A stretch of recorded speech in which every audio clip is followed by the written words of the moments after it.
ug nitambad sa akong naw ang pisot niya nga tabalidoy. Yun. Why tuli si Ronron DJ Sam? Ug sure ko nga kadtong nga akong nalasahan, tik-tik yun to niya. Giluod yun ko DJ Sam.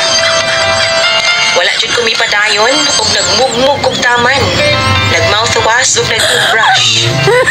Pagkasulod na mong dula duha, nihangyo jud ko niya nga dili na kumukaon sa iyaha. Sa una, okay pa, pero sige man siya padungog-dungog na ako DJ Sam. Nga lami gyud daw to kaayo. Palingog-lingog na lang jud ko DJ Sam.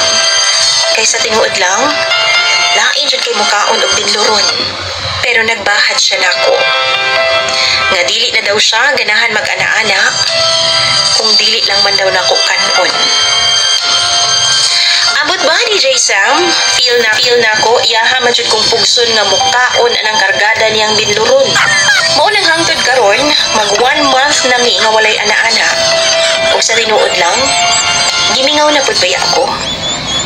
Pero murag, dili naman ako kaya ang iyang kondisyon, DJ Sam. Kamu daw, B?